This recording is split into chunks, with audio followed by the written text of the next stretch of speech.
నేనున్న ఆవేశంలో శాంతి ఏం చెప్తుందంటే నాకు, నేను విజయసాయిరెడ్డి గారికి పిల్లలు లేరు, ఆయన ఒక బాబు కావాలనుకున్నాడు. విజయసాయిరెడ్డి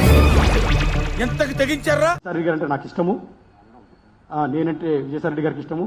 విజయసాయిరెడ్డి గారికి పిల్లలు లేరు, ఆయనకు ఒక కూతురు ఉంది, ఆ కూతురు అడాప్టెడ్ కూతురు.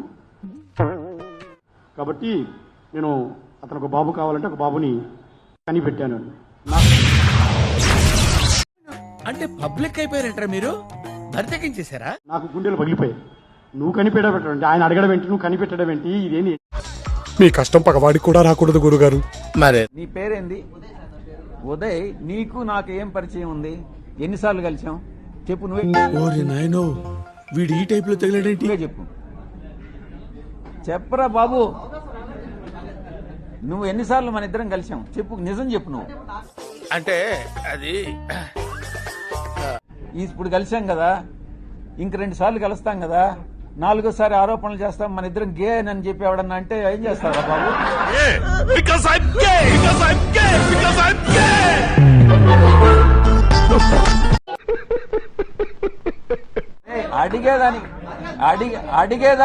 అడిగేదానికి నీకు బుద్ధి ఉండాలా, చెప్పేదానికి నాకు బుద్ధి ఉండాలా? ఏమిటండి మీరు మాట్లాడి? వీడు డెఫినెట్ గా సమాధానం చెప్పాలి ఈ విషయానికి. ఎందుకు?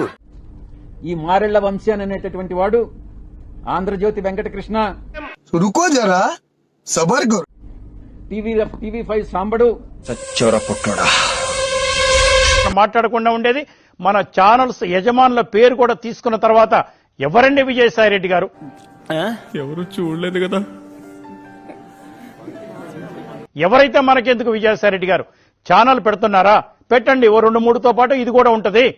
కొడితే మెడికల్ టెస్టులు చేయించుకోవడానికి మీ ఆస్తులు అమ్మినా సరిపోవు.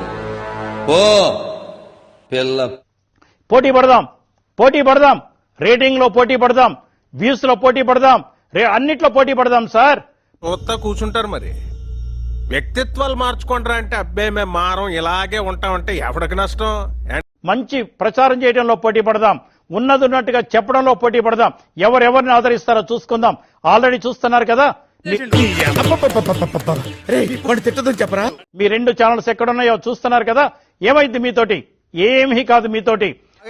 ప్రతిదానికి ఓవర్ ఎక్స్ప్రెషన్. మీకు శాంతికి ఉన్న సంబంధం గురించి ఎవ్వరు అడగల, మీకు మీరే వచ్చి మాట్లాడారు. సరిపోయింది. అసలు ఒక మంచి వ్యక్తి మదన్ మోహన్ ని విదేశాలకు పంపించింది ఎందుకు? శాంతి గురించా?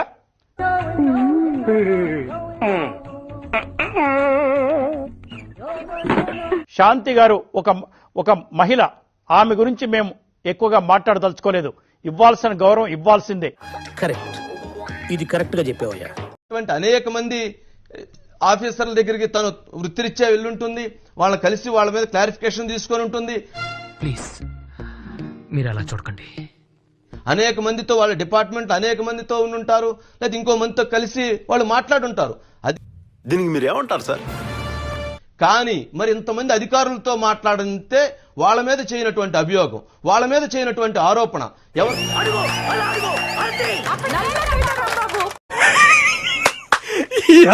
ఏం ఫీల్ ఉండదు మామయ్య.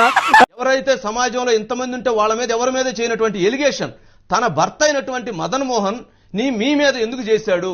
మీ మీద good question, you are a good question. మీ మీద ఎందుకు ఈ ఆరోపణ చేశాడు? ఇది క్లారిటీ ఇవ్వాలి, ఇది క్లారిఫికేషన్ ఇవ్వాలి.